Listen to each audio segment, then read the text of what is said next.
Good morning. So today I want to talk about imposter syndrome. I first learned about this word, I think it became kind of more prominent on social media. I don't know where I first heard it. Maybe it was a podcast when I discovered podcasts about 5.5 years ago. But anyways, I think this is a really important topic to talk about even in the child and adolescent counseling world. So that's what I want to talk about today because my concern is if we don't talk about it, then we're not really going to be able to engage our clients in all the ways that they need to be engage parents, engage families. If we determine that family therapy is a good option, which the likelihood it's a good option when you're working with children and adolescents is very high, in my opinion. I'm a firm believer in family therapy. In fact, family therapy was in graduate school. So I went to graduate school back in 1990. And in my graduate school, there was a program for social work. I got my master's degree in social work. And there was in my program, there was a specialization for child and family welfare. And so that's the one I took when I discovered this thing called family therapy in my first year. It was like I had found a long lost friend. For me, it just stuck. It was like peanut butter and jelly. They went together. So I discovered this thing called family therapy. And in my program back in 1990, there was a track called Child and Family Welfare. And in that track, it was the only clinical theories we studied were family therapy. So I got a really good grounding in family therapy. In fact, I often tell people I'm probably more like a marriage and family therapist at heart in many ways. And so I discovered family therapy, and I also knew about play therapy, and I was trying to figure out where I could get trained with that as well. Long story short, play therapy and family therapy for me go hand in hand. And what I found over the last several years of supervising tons and tons and tons of therapists to not only get their license, also get their play therapy credential with the Association for Play Therapy here in the United States.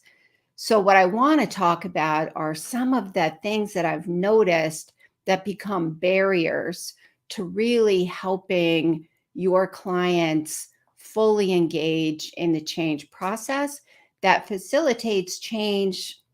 My goal is always for the rest of their life that they never have to come back to therapy again. Is it realistic? I don't know. Is it my goal? Yes, that is what I strive for. So that's what I want to talk about today, how imposter syndrome shows up in the clinical work that we're doing with children and adolescents when we're working with their parents and families.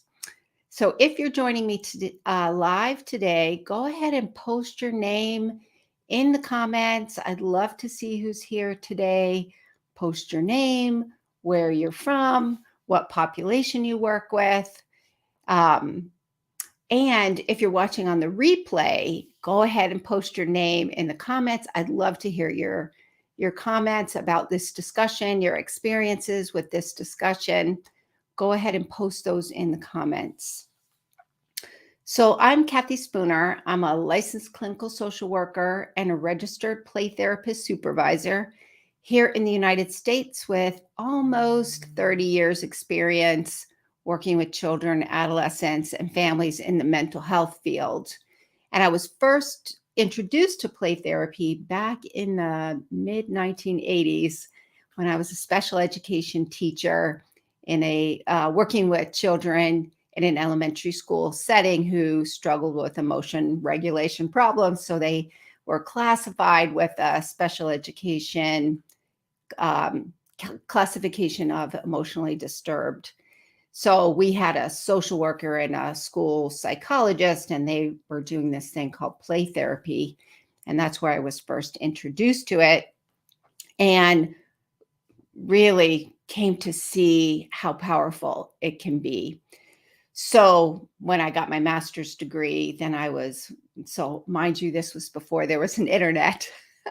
And people didn't really have home computers back then. And so it was hard to find training. But anyway, so that's kind of my mission in life currently. I really am passionate about helping child and adolescent therapists learn how to effectively, confidently, and ethically integrate play therapy into their clinical work with children, adolescents, and their families. And so I do that. I have an online supervision group right now. We meet on Saturdays. And I also do trainings using play therapy and expressive arts. And I currently have a training coming up in May. So I'll talk a little bit more about that later. So I've experienced, supervised a lot of therapists over the years, working therapists who are working with children and adolescents. And one of the things that I have noticed is when I bring up the topic of working with parents, and especially when I bring up the topic of doing some family play therapy sessions, not always. It's not uncommon though that I get some hesitation or some reluctance. And usually when I go kind of diving in there a little bit more, a lot of it has to do with what we now know and call imposter syndrome.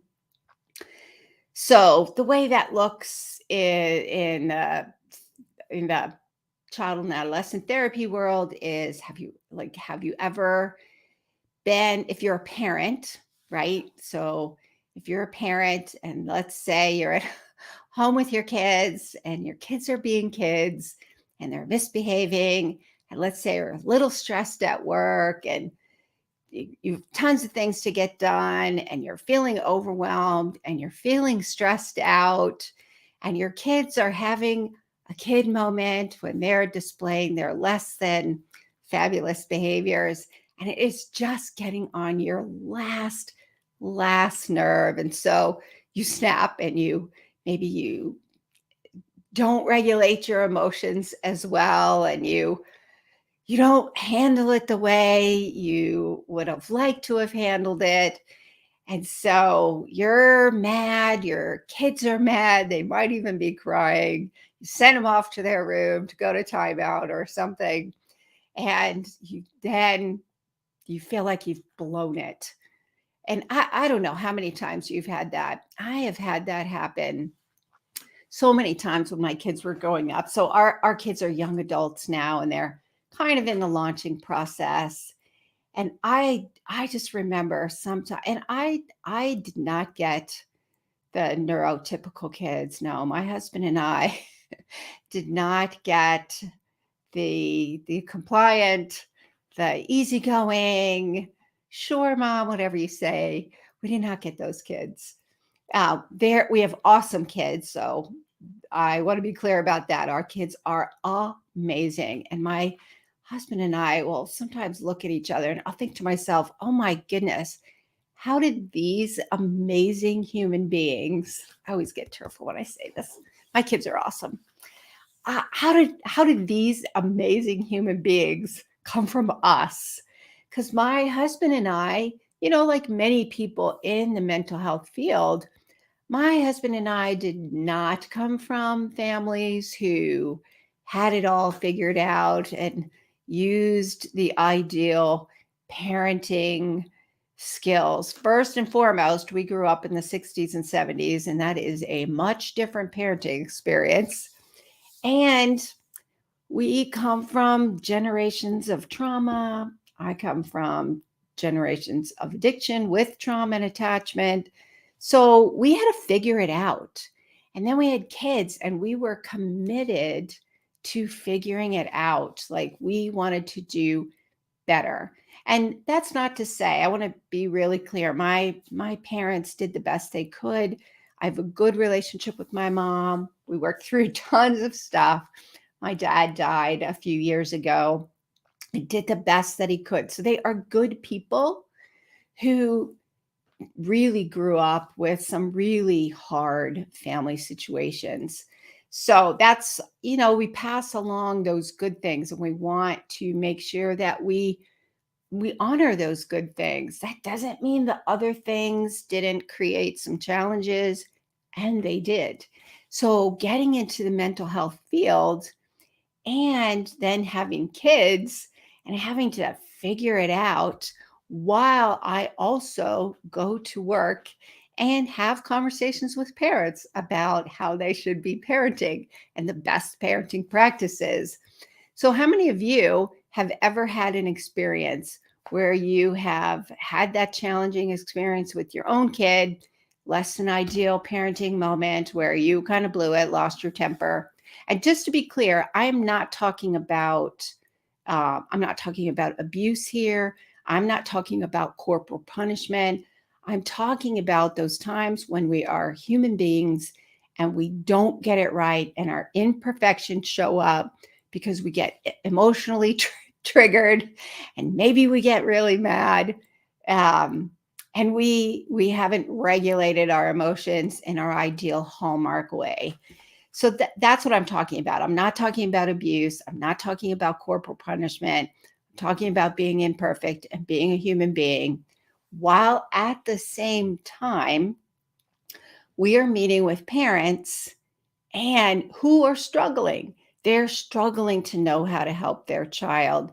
They may be struggling to know how to do this parenting thing and to change parenting behaviors. Maybe they're trying to change generational histories of trauma, addiction, attachment problems, and poverty. Maybe they're trying to change patterns too. Things have changed a lot in parenting over the last 30 years. And I think parents are often overwhelmed and confused and not sure how they should be parenting. And I think the pandemic brought about a lot of time to be together, but it wasn't always necessarily without stress because the entire world had to shift on a dime and move from the regular way of doing their routines to trying to figure out how to work from home, trying to figure out, do I have a job or do I not have a job? How am I going to take care of my family? So now I got to work my job and now I got to be teacher to my kids. And we're all anxious and we're worried about our family members. It was a very stressful time. And people had to make a huge shift and figure out how to get it done because it was looking really different. And so, and as therapists, we had to figure that out too.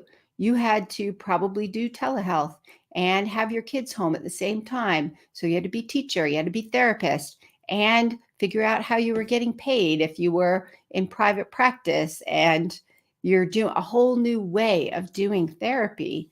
So the likelihood there were moments when maybe you did get triggered and then you have to jump on a session by telehealth with a parent who has just lost it with their kid. And you are now having to talk with that parent about how they could have done it differently, what they can learn from it, all the while knowing you just had a meltdown with your own child. And for me, I find that brings up a lot of the imposter syndrome. I'll even call it therapist shame, feeling like a failure as a parent, feeling like a failure as a therapist, feeling like a fraud. So I don't know how many of you have ever had that experience or feel comfortable sharing. The likelihood it's happened, I know it's happened because I've spoken with tons and tons and tons of therapists. I had to work through it myself, and I had to figure it out. And so that's kind of what I want to talk about today is how do you figure that out? if you feel called to do this work, if you feel called to work with children and adolescents, it means that you also need to work with their parents. And if you're a parent, then you're going to be simultaneously dealing with your own personal things going on while also helping parents navigate things with their children and help them parent a different way. And sometimes that can bring up some of our own shame and guilt, especially if you're like me and you didn't really have that growing up and you've had to figure it out. So I really think you can use that. And that's what I want to talk about today. So first is being an imperfect parent, helping parents. And to me, somewhere along the line, I have always known, even since I was little. I mean, I remember being a little girl thinking I was going to save the world. I also remember being a little girl thinking, there's something wrong with my family. I don't think it's supposed to work this way. I do not know how I knew. I just know that I knew. And so when I found this thing called family therapy, that's why it fit for me, because I remember thinking, oh my gosh, this is it. This is what I couldn't figure out. So I've always known that I want to work with children. Somewhere along the line, I, had children, got married, had children, and had to figure it out. And my husband and I did not get the neurotypical children. We got the ones who had sensory processing problem, ADHD, one with no H and one with a big H, one who was gifted and ADHD. So emotion regulation in my household was a daily practice skill. Let's just say that. And trying to navigate with them all the while helping parents. Somewhere along the way, I realized if I'm going to do this in a way that feels authentic, in a way that feels professional, as well as authentic, I am going to have to figure out this mommy guilt thing and get it done. Otherwise, I am not going to be able to keep doing this job. And that's one thing that I've noticed with people that I supervise over the last, actually kind of, I think I'm going on almost, I think I started supervising in 2007. So we're going on 15 years now, 15 years, is burnout. If these are things that burn out therapists, because it's an internal struggle that just doesn't seem to be getting resolved. And so I think that's an important thing to get resolved in your own mind, in your own professional development, in your own way of being as a human being, as your own way of being as a parent, as a spouse, as a partner. These are things that we as mental health professionals have got to get figured out if we're going to be effective with the children, adolescents, and families that we work with, and if we're going to be able to do this over the long haul. And one of the things that I found is this does create a lot of burnout for a lot of mental health professionals working through this struggle. And so the thing that I think is important to keep in mind is being an imperfect parent, helping parents and their children doesn't mean you're not the expert. It makes you human. Our imperfections make us human. That's what Brené Brown tells us. That's her thing. And it's true. How do we embrace our imperfections as well as recognizing the gifts and talents that we bring to the profession, the gifts and talents that you bring to your clients to help them? And so in many ways, you still are the expert, even when you struggle with your own parenting imperfections. So how do you embrace that? That's the question I think is important to ask yourself, which is how do you embrace your imperfections and use that to help you be a better person, first and foremost, a better human being, a better partner, a better spouse, a better parent, and a better therapist. So that how do you embrace that? What would that look like? And again, I'm not talking about abuse. I'm not talking about corporal punishment here. I'm not talking about even using your sessions for your own therapy session. I'm not talking about that. We know in our profession that we get that support elsewhere. We've got to go work that out. We've got to have a good support system. We've got to have people in our inner circle who care about us, who support us. If we need a community of people around us that are going to help us to be the best version of ourselves, and when we blow it, we can learn from that to help us be better people and better therapists. So we can't do it alone. And our parents that we're working with, they can't do it alone. And you can actually be really, really, really helpful to them. And because I believe authenticity builds rapport and helps engagement. Parents come to, I say this all the time, the likelihood parents bringing their child to the therapy session, the treatment process, the likelihood they're feeling like a failure in some ways, feeling overwhelmed, feeling lost, they're coming to you for help. They're seeing you as the expert. And it's not uncommon that just, we know about this, that power differential.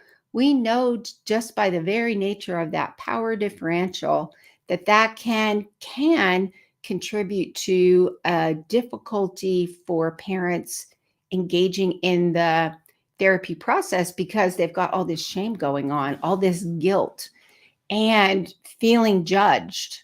They automatically feel judged. Anytime you give a suggestion, there's a good likelihood they may feel judged, maybe not always. And there will be parents, even though you're saying it in a compassionate way, they will feel judged.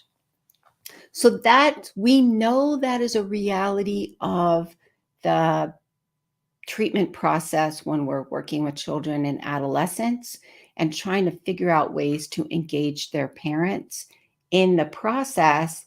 And so to me, this is where we kind of tap into our superpowers. We tap into authenticity. And then what does that look like in the therapy office for you with your clients? And that's going to vary depending on your personality, your therapy style, your professional identity, so to speak, the way in which you show up in that therapy office is gonna vary. For me, there are things I feel comfortable sharing.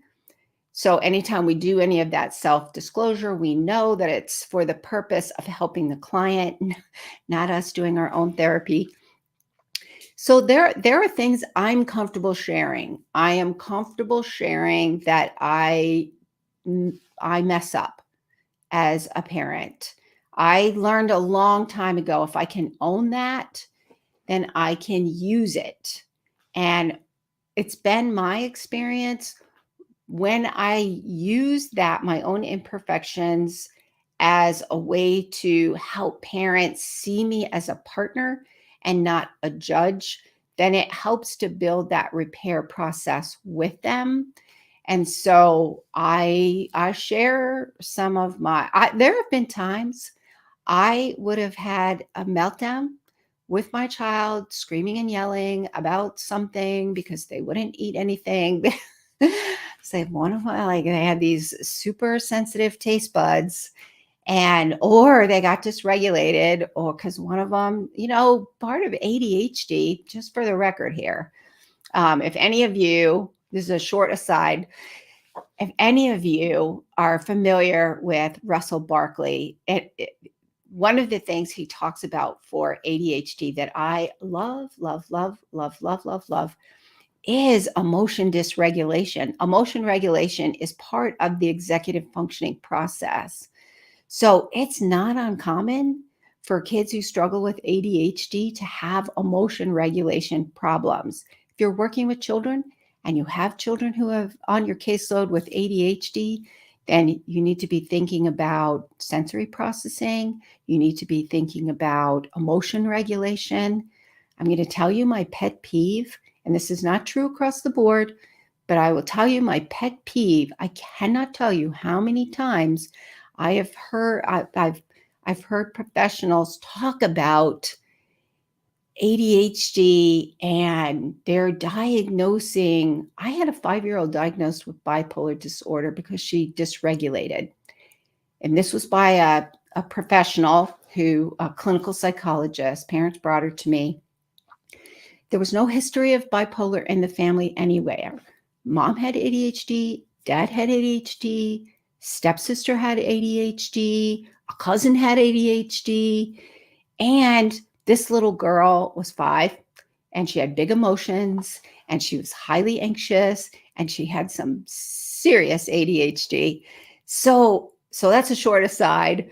But this, for me, I get what that's like as a parent. I get what it's like to have a child with ADHD, actually, with ADHD show up in different ways and have to figure it out, doing this co-regulation thing, blowing it.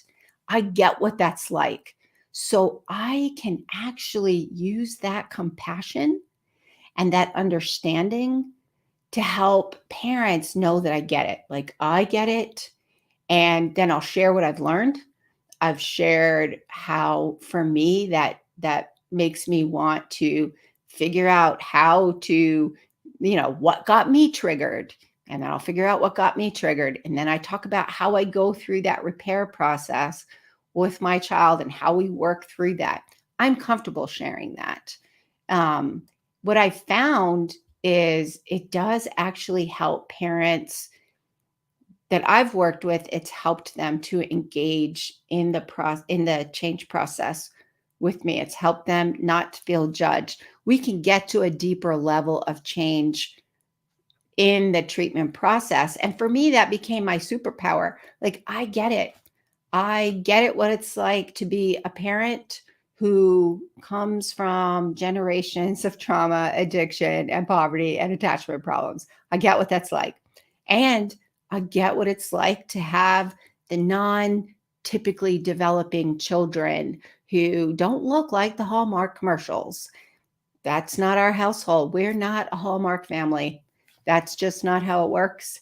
And I share that because how many of you have had clients come that you've worked with and they automatically think that you guys are just happy and you do everything perfectly and you know how to say the right things all the time, like you never struggle, everything in your life goes perfectly. That's how our clients oftentimes, not all, but oftentimes will see us. So for me, if I can show up authentically into therapy process, then I can tap in and use that to help engage parents. And one of the things that we talk a lot about in my online supervision group is how to do that with the parents of the children that the therapists are working with, and how do they recognize their own imposter syndrome, and how can they learn from that, and what out of their own experiences can be therapeutic to help the clients that they're working with. And to me, this is the authenticity. Now, just for the record, I often have conversations with the clients on my caseload and their parents about the boundaries around the therapeutic relationship. I'll usually say something like, the therapy is really weird because in here we work on being really open and vulnerable, and you tell me things that you probably don't tell anybody else. And I'm here for you. I'm your cheerleader. And it's only for here. Like if we see each other outside of here, here are the limits of confidentiality. Here are professional boundaries. So I have all those conversations, and I don't think that means we can't be authentic. I think it means we can be authentic. We just need to have those conversations about what that looks like. So for me, being authentic in the therapy process helps to uh, really develop that rapport, which means first and foremost, though, I have got to come to terms with my own imposter syndrome. And because to me, the whole goal is so I love a good Star Wars metaphor. I've used these before. I love Yoda. Yoda is the best. He just makes me laugh. And he is badass, man. For me, how do you use all of that imposter syndrome and all of your experiences, both from school, your knowledge, your skills, your abilities, plus your way of being? How do you merge all of those together and develop your skills to be a Jedi Master therapist? You're Yoda, and you're helping the heroes be the heroes of their own story. Parents, you're helping parents be heroes in their story with their kids, being imperfectly perfect. Really helping them to be the best version of parents. And still, we know we just have to be good enough. We don't have to be perfect. We just have to be good enough more often than not with our children. And we need to do that repair process. And that's what we're helping parents to do. And if you can tap into that, then I think it makes you a much more effective therapist working with children and adolescents. So that is it for today. So just some of the takeaways for today. So being a therapist does not mean you're perfect. It doesn't mean you're immune from life's challenges. We all go through difficult times. It does mean you need to walk the walk and not just talk the talk. You have to do your own work. You have to figure it out. You have to come to terms with your imposter syndrome and your imperfection. That is just the reality of it. I cannot tell you how many times I have said to my husband over the last 30 years, when I'm tired of dealing with my stuff, I'm tired of figuring it out, I'm tired of being self-aware. So I'll say, sometimes when I'm having one of those moments, I'll say to him, I wish I could have a job where I didn't have to always think about my crap, where I could just be crappy. And not really, but in that moment, I'm having a moment. And so, I don't have to think about, why did I get triggered? Why did I say that? Did I say the right thing? Did I not say the right thing? I'm tired of doing that. And here's the thing though, when I get over myself and I'm like, okay, fine, there's nothing I would rather do. This is what I felt called to my entire life. Working with children and adolescents is a privilege. I love it. And I mean, think about it. How awesome is it when you get to witness the deep change in your clients? That is so awesome. Such a privilege to do this work. And we do it imperfectly. So, how then do you use that to help you build authenticity, to help you be compassionate, to help your clients not feel judged? Now, doing that within professional boundaries is an important part of the process. And this brings your unique gifts and your talents into the therapy process to help facilitate change.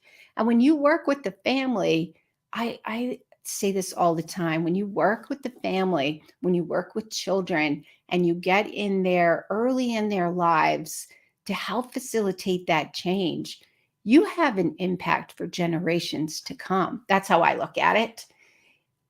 That shift means that's going to be in place for that child the rest of their life, for that family, because the family is going to be there ideally the rest of that child's life.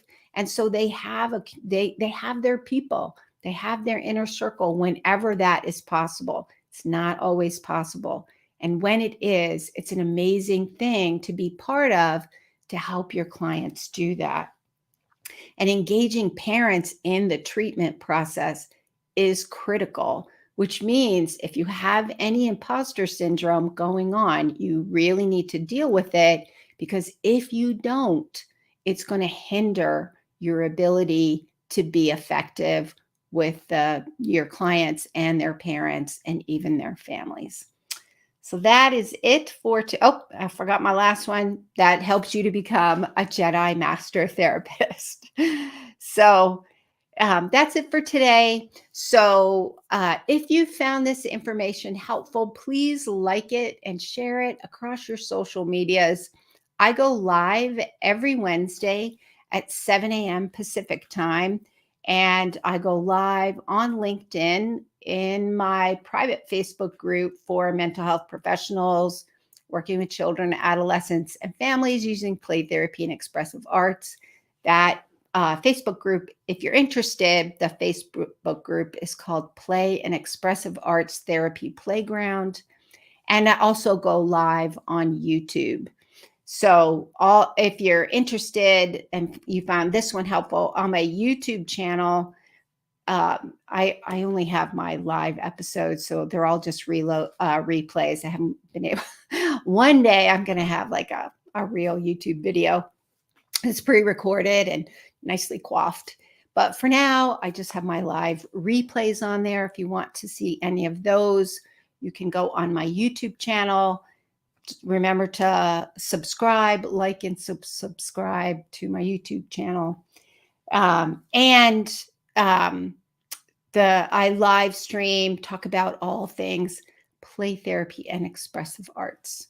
So if you are interested in learning more about using an attachment-based family play therapy model, that's the model I use, integrating family and attachment with neuroscience and the play therapy. And I find that to be really helpful when I'm doing some family therapy sessions and there are children.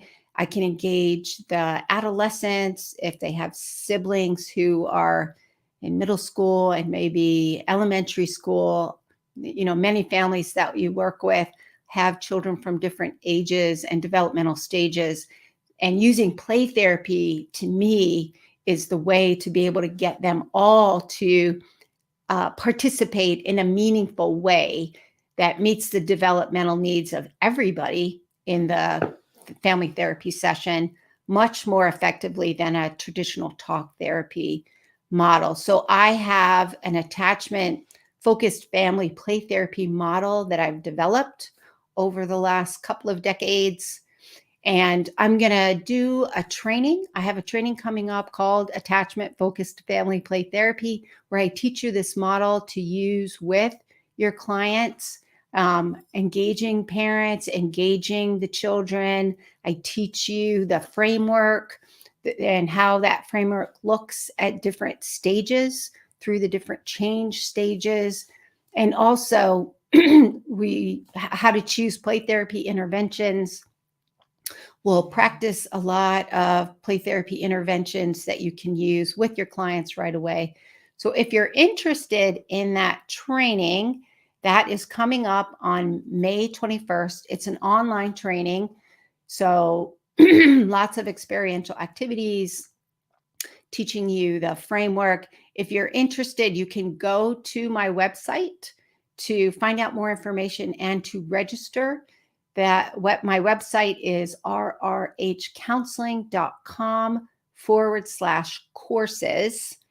And I will, It also, if you're interested, I also have a book out. It's published by Routledge. It's been out maybe a year and a half now, and it's called Attachment Focused Family Play Therapy: An Intervention for Children and Adolescents After Trauma.